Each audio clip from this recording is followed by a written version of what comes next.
Hello, ladies and gentlemen. Welcome to the very first episode of Conversations About America, where we talk about important and relevant topics. My distinguished guest panel is Essence Rains, Quentin Ford, Robert Gonzales, and Stephanie Mojica. And I feel privileged to have each and every one of you. Uh, Two people short right now, but hopefully they'll come in here in a few minutes. So, Robert, tell us a little bit about you and why you want to be part of this conversation. Well, I grew up in Pennsylvania, and I moved to Florida about 20 years ago now, and I enjoy it here, especially in the winter months. I wanted to be a part of this conversation too because there's so much change happening in our country right now, and I think it's important that voices be heard, especially everyday voices like ours. And I'm just the country's in. We probably haven't had this kind of activity, citizen involvement in a country, maybe ever, and I just want to be a part of it. Yeah, well, we're glad you are. How about you, Stephanie? So, yeah, I'm Stephanie Mojica. I'm a book development coach and book editor. Born and raised in the United States, lived there 39 plus years of my life. A little over 2 years ago, left the United States to become a digital nomad, currently in Suriname in South America, but still very much in touch in the things that are going on back in my home country, the United States, and just thought it would be interesting to talk about some of these issues. Yeah, absolutely. Well, I'm so glad that you both decided to do it. So today I thought we'd start out with talking about something that happened before there was what we call the United States of America. And I know that you all know about the Boston Tea Party, and that's something that happened before we actually became the United States of America. And that was a very interesting time. It was a very unusual tea party. So, Robert, would you like to start us out by telling what you would like to say about the Boston Tea Party, what you know about it, and we'll start off with that. Sure. I did my homework about it, and I learned a couple of interesting things. George Washington and Benjamin Franklin were both opposed to the Boston Tea Party, and looking back on it, you would never think that, being that they were so involved in the revolution, and that's what started. But yeah, Benjamin Franklin himself was so opposed to it, he offered to pay the British, reimburse them for the tea that was spilled into the harbor. That was incredible to me when I found that out. The people were just upset though, and they had had enough, and that's what started the whole thing. But Franklin and Washington both looked at private property as being sacred. That was not something that you did that with. Yeah. And that was their take on the whole thing. So that was really interesting, I thought. Yeah. Stephanie, would you like to add anything to that? Sure. So, yeah, I knew some of the basics back from school. I remembered the terms taxation without representation. I think we talked about that a lot in the 11th grade. So that would have been in like 95, 94, 95. So I remembered that. I didn't quite remember the date until I looked it up. It was December 14th, 1770. No, December 16th, 1773. And 342 chests of tea were dumped. That's a lot of tea. I guess what I didn't realize is some of these American colonists had dressed like, we call them Native Americans, indigenous peoples today. But some of the people had dressed up like what they called Indians back then. And I found that interesting. I'm not quite sure what to make of that, but I did find that an interesting fact I did not know.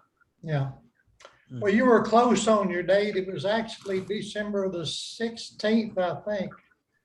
Something like that. I corrected myself. Yeah, December 16th, 1773, yeah. And there was, let's see, 342 chests of tea that were thrown overboard. Yes, that's a lot of tea. Yeah. I think back then it was like, what, $10,000 worth, which would have been a lot more now, of course. Yeah, I think with inflation, it would have been worth hundreds of thousands of dollars. Yeah. Maybe more. And if you recall, the big thing with the tea, the Indian Tea Company, I think is what it was called, something like that. Yeah, it was. East India Company. Yeah. And, that was owned by the British government. And some of the American or the colonies rather, were bringing it over, and that way they cut out the middleman. So the British government, and tell me if I've got this wrong, I very well could, but they wanted it all come through the through the East India Company, because they had invested in that. Did I get that right? Yes, that sounds accurate to me. Yeah. Is that what you understand, Bob?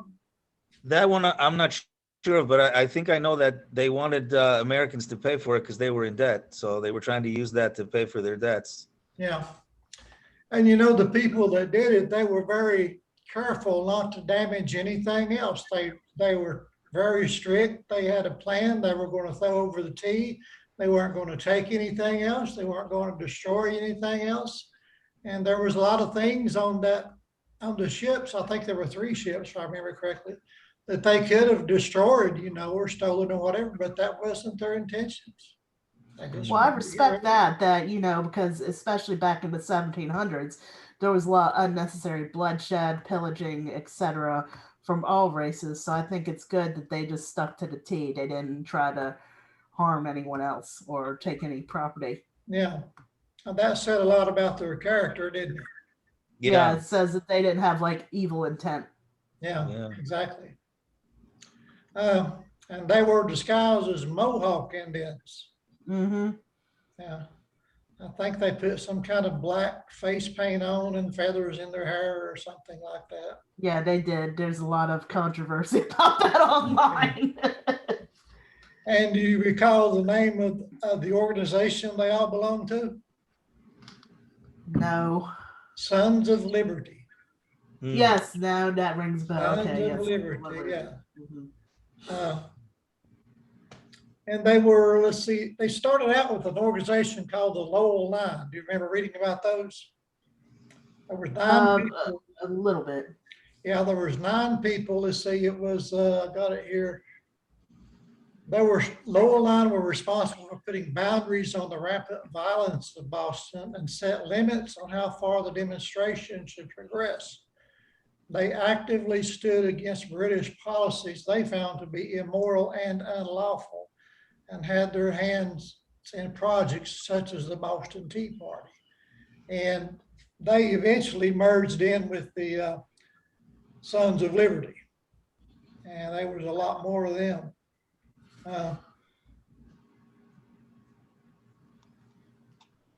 Yeah, the Lowell Nine merged into the Sons of Liberty, and the members of the group were Samuel Adams, Joseph Warren, Paul Revere, Benedict Arnold, Benjamin Eads, John Hancock, Patrick Henry, John Lamb, William Mackay, Alexander McDougall, James Otis, Benjamin Rush, Isaac Sears, Hames Solomon, James Swan, Charles Thompson, Thomas Young, Marinus Willett, and Oliver Walcott. But you knew all that, right? Okay, that was one. And of course, let's see, it was Benedict Arnold, but later, of course, became a traitor. Yeah. Do you remember about the Boston Massacre that came before the Boston Tea Party? A little bit, not a whole lot. What do you remember about it? Not much. It's embarrassing. I didn't know we were going to talk about that. Not much. All I know is that it happened. Yeah. Well, apparently there were some British soldiers that were being harassed by some of the colonists. I think they were calling them names and throwing rocks at them or something like that. And then one of the soldiers shot and killed, I think, 2 or 3 of them. He wasn't supposed to, but he did. And so some of those soldiers took to trial, and I think they got off on it, or almost got off free or something like that. And so that just kind of pissed everybody off even more, Mm-hmm. And you remember about the intolerable acts that came later? No, I really don't. It's kind of embarrassing. Bob, does that ring a bell with you? No, not really. Okay. Well, the Intolerable Acts was kind of what the British did to punish the colonists for the Boston Tea Party.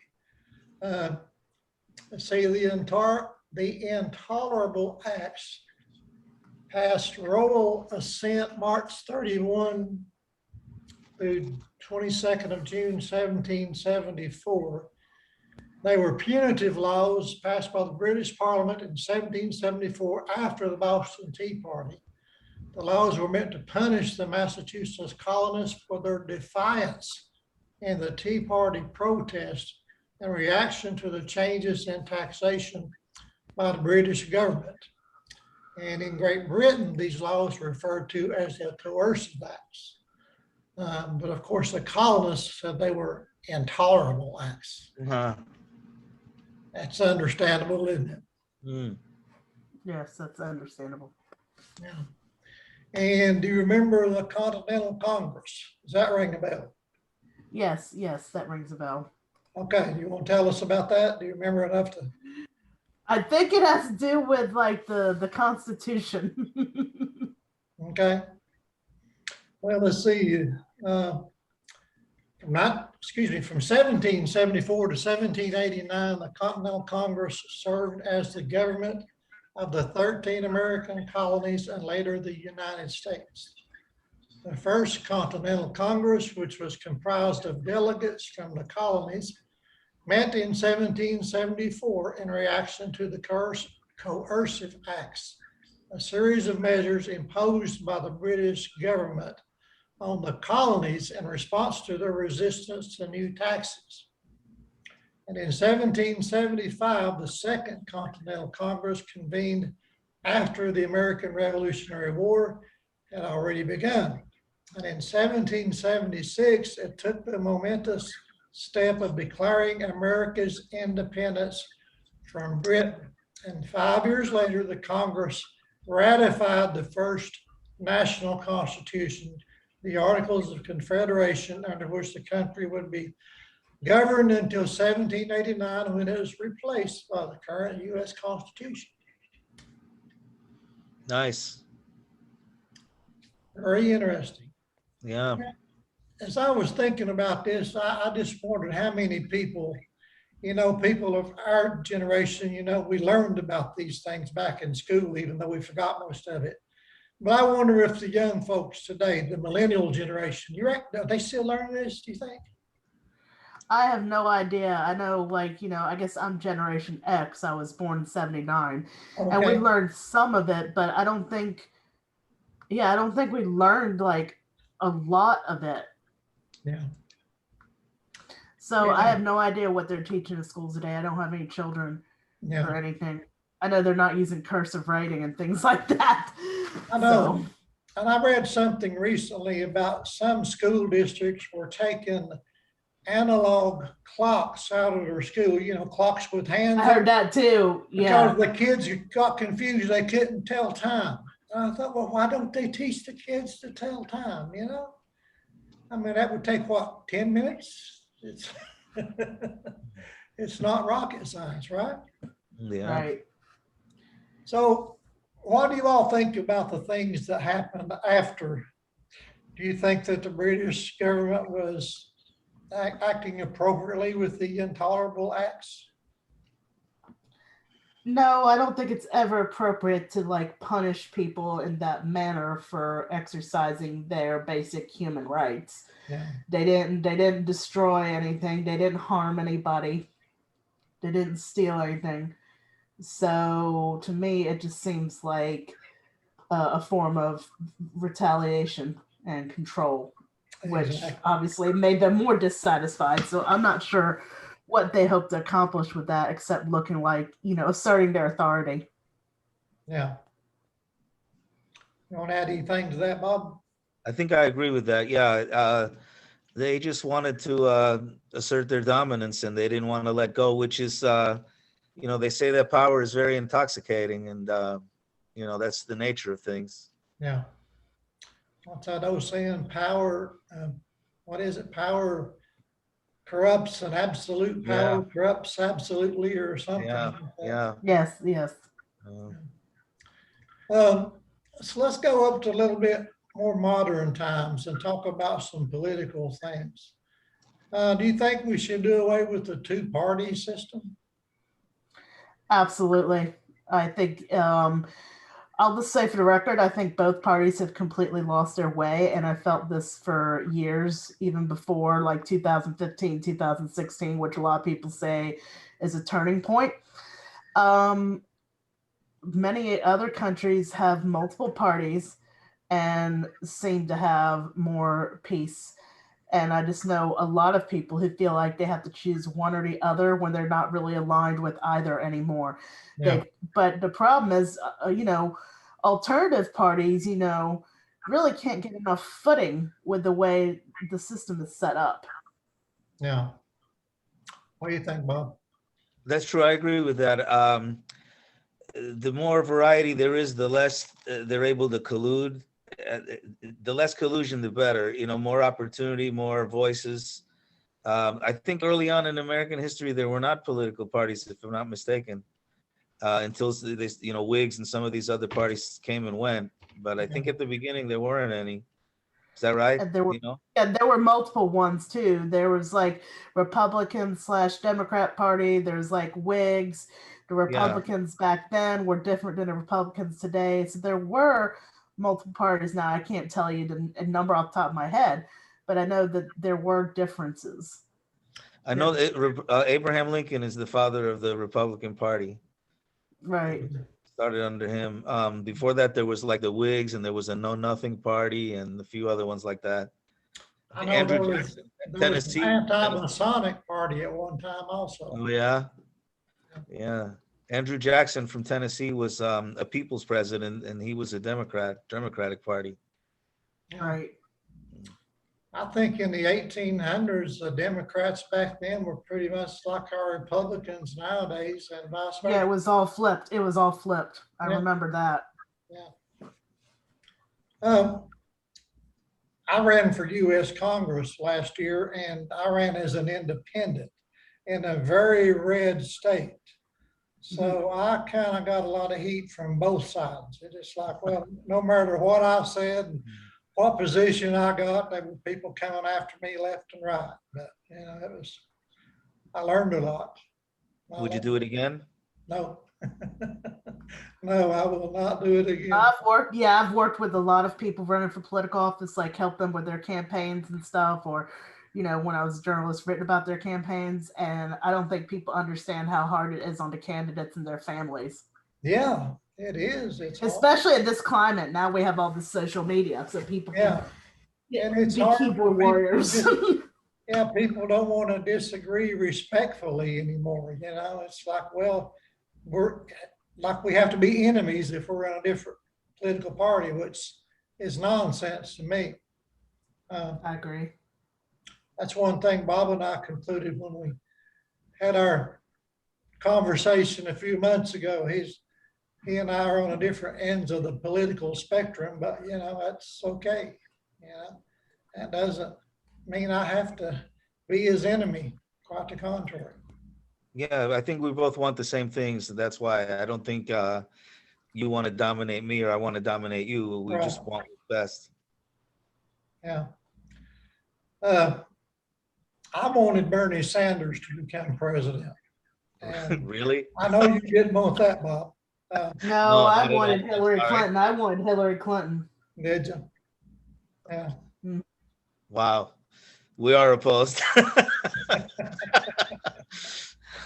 Yeah. But that's okay. That's what makes America. I wanted Hillary over Obama. I wanted Hillary over, Sanders, Trump, any of them. Did you? I met her personally in 2008. I interviewed her for 2 newspapers.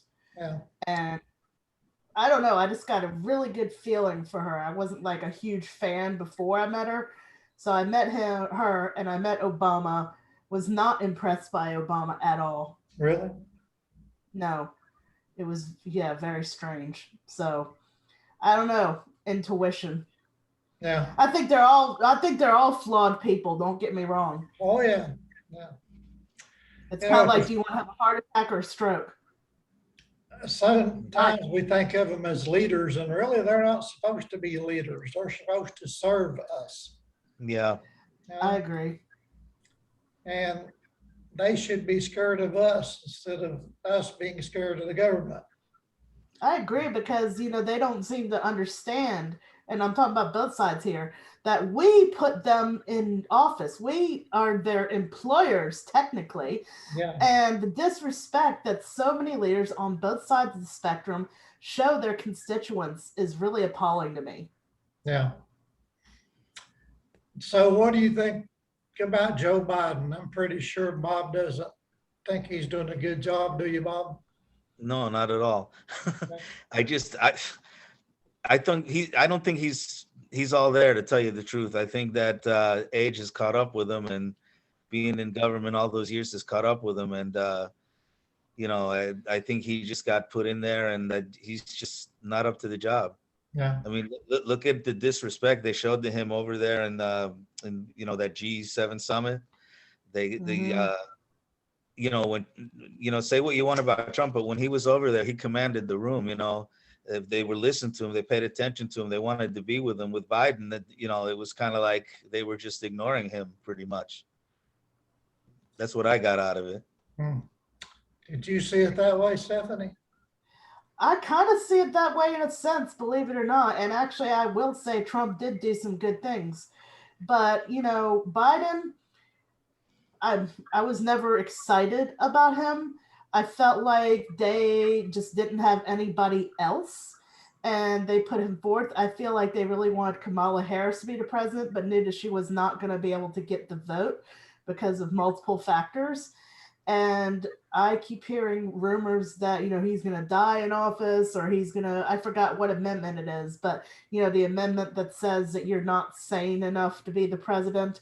I keep hearing rumblings of that. So I will say that I appreciate Biden for, doing so much of the vaccination campaign, even though as I speak, I'm not feeling great from my own vaccination. But I do think that Biden did keep his word on that. I think some of the things he does are more symbolic than actually changing anything. For example, the Juneteenth thing. I mean, that just feels like for show. It's like you're celebrating Juneteenth, but you're still not honoring people of color in many other ways. So I think it's mixed. I don't see, and actually, people complain about the unemployment payment, but actually, those unemployment payments were higher under Trump. So I just think, yeah, it's a mixed bag on both sides. Well, it was Biden that gave us the $1,400, right?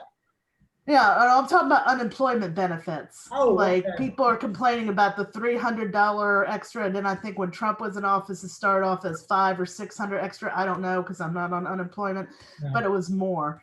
So, and Trump did really try to get that stimulus, that second stimulus, to be bigger, but was obstructed. So, Yeah. yeah, I think on both sides, it's just a kind of a mess. Yeah.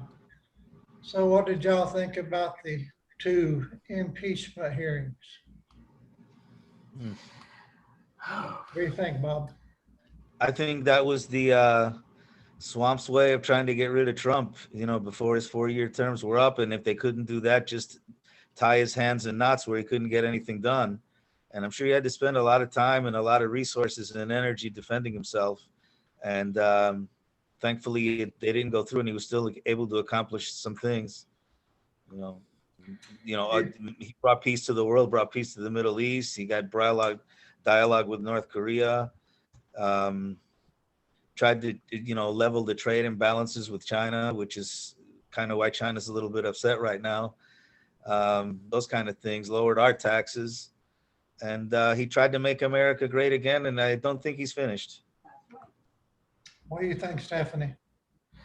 Um, Well, I mean, I totally agree that he did a lot for the Middle East and Israel and trade and did some things for the economy, etc.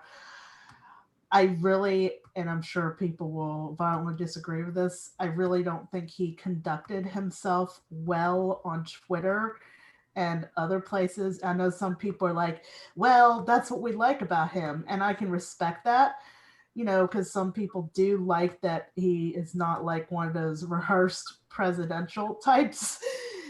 But I really think you have to think carefully when you're holding the highest office in the land before you fire off tweets. And Yeah. that's my problem. So, yes, I think the impeachment hearings were largely, retaliation. However, I do think he did some things, especially with the second impeachment hearing. I mean, the way I see it is Bill Clinton got impeached for lying about, I'm not going to start being crude, but lying about a sex act, a consensual sex act. Yeah. And some of the things that Trump was accused of doing definitely exceeded that barometer. Yeah. But again, I think part of it was retaliation. Yeah. I don't think I'll ever forget the exact words of Bill Clinton. I did not have sex with that woman. I was like 13 years old. I remember that. And we learned a lot about sex from that Star report that we did not need to be knowing, because in the 90s, the internet was very limited. We didn't know all the stuff that kids know today. And we learned a lot from our news that we probably did not need to know Yeah. at that age. Yeah, I remember they even got into a discussion on the news about what constitutes as sex and what doesn't. I know, I remember that. And then I was like, oh my God, this all sounds disgusting. And then, like, I had a friend who, their little girl went and asked their father, Daddy, what's a semen stained dress? So, Yeah. So do either one of you think he's going to end up going to prison, Trump? No, No? I I don't think he think might he's end going up to back in the prison. White House before he ends up Yeah, back in prison. I think I actually agree with you, Bob. I think that's what's going to happen. Yeah. I don't think. I mean, I'll give Trump credit for this. He can mobilize people. He can get people together. He can get people in his corner. And I think the events of this year and last year have made his supporters more loyal to him and have possibly gained him some new supporters. So, yeah, I don't think he's going to prison. I think he will probably be president again. Because, again, like I said earlier, I think they just kind of threw Joe Biden up there. And I mean, he's already too old to be the president. I mean, I thought Bernie Sanders was too old to be the president. So, and Kamala Harris just has too much of a checkered past and too many things against her. So I don't see any strong candidate the Democrats are going to be able to bring forth. So I think Trump will probably be president again.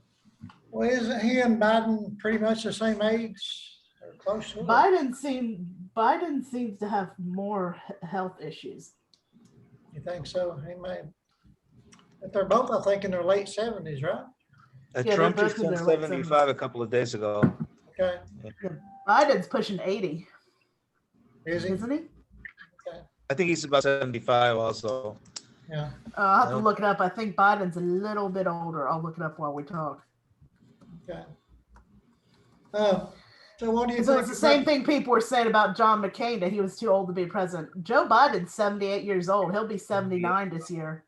So Yeah. he's about as old as I thought he was. Yeah. Yeah. So what do you think about the present state of the world?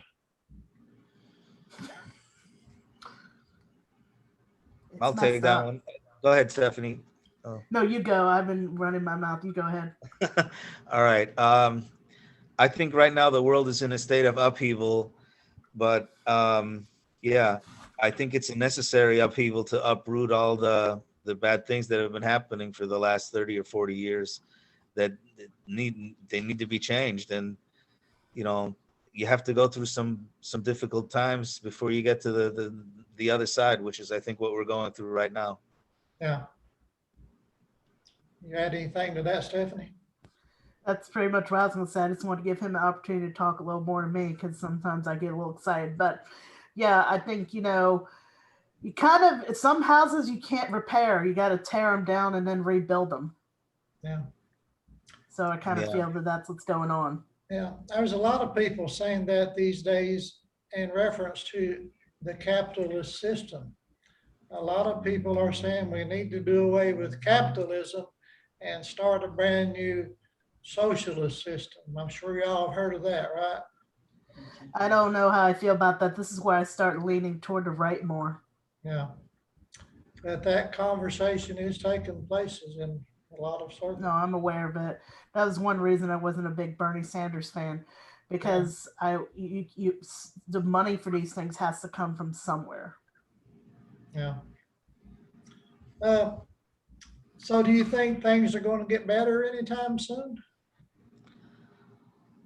I think so. I think the audits that are happening now are going to uncover a lot of shenanigans that need fixing, and they are getting fixed. I think right now in America, states are beginning to reassert themselves and are beginning to, they're beginning to exercise the power that they've always had, but that they've given away for the last century to the federal government. The federal government was never supposed to be a dominant branch of government. If the states were supposed to be in control Yeah. of their own affairs, and I think they're through this audits and through this upheaval that we're going through now. I think that's what we're seeing. We're seeing the states come to the surface again.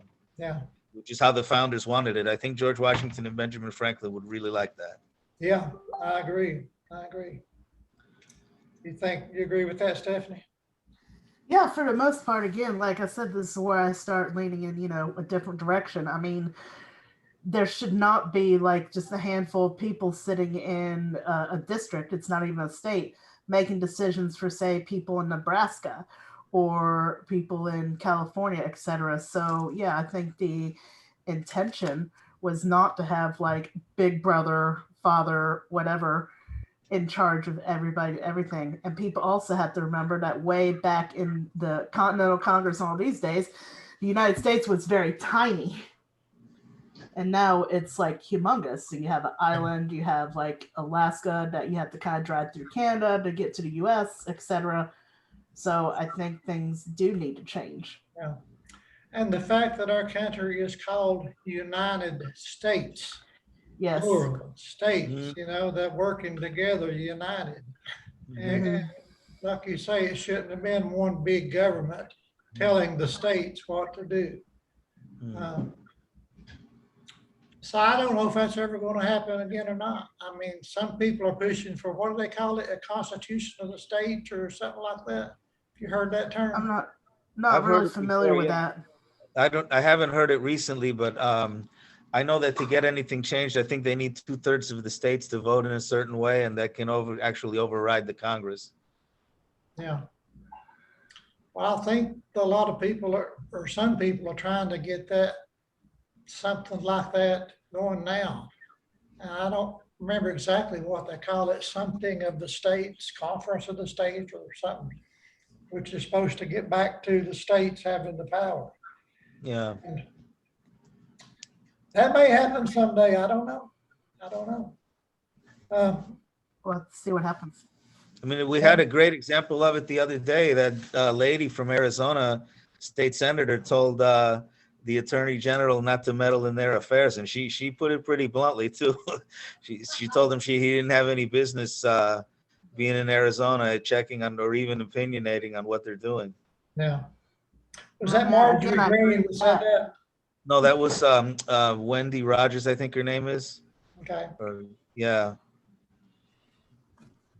What was you saying, Stephanie? I was saying, I agree with Bob on this. Like I said, I'm more, I used to be very much left leaning, but I'm more toward the middle these days. But yeah, I mean, something's got to change. Yeah. Because the way things have been going are not working on both sides of the spectrum. Yeah. It seems like all everybody does is fight. Yeah. Well, I'll tell you what, let's leave it right there for this show. I was thinking about going 30 minutes or so, and we'll pick up next week. And see, Bob, I know you said you could be here next week, right? Yeah, I enjoy it. It's fun. Okay. And I learned a lot too. Are you going to be able to make it next week, you think? Let me let you know when I see how I'm doing after this shot. Like I said, it's a little late for me, so it might be something I can do once or twice a month. But let you know this week. What do you need to know by? As soon as possible, but no big okay. deal. Well, yeah, I'll let you know. Yeah, I'll let you know in the next couple of days. I need to see how I'm feeling after this shot. It's really. Okay. All right. Well, thank you both for being here with me. I really do appreciate it. Thank you. Yeah, And thank folks, you guys. Thanks for tuning in to Conversations About America, and please tune in each and every Sunday evening for your weekly dose of educational entertainment. And Bob, Stephanie, thank you again for being here and look forward to seeing you again. Y'all have a wonderful evening. You too. Thank Thank you very you. much. Steve. All right, thank you. Bye-bye. Bye.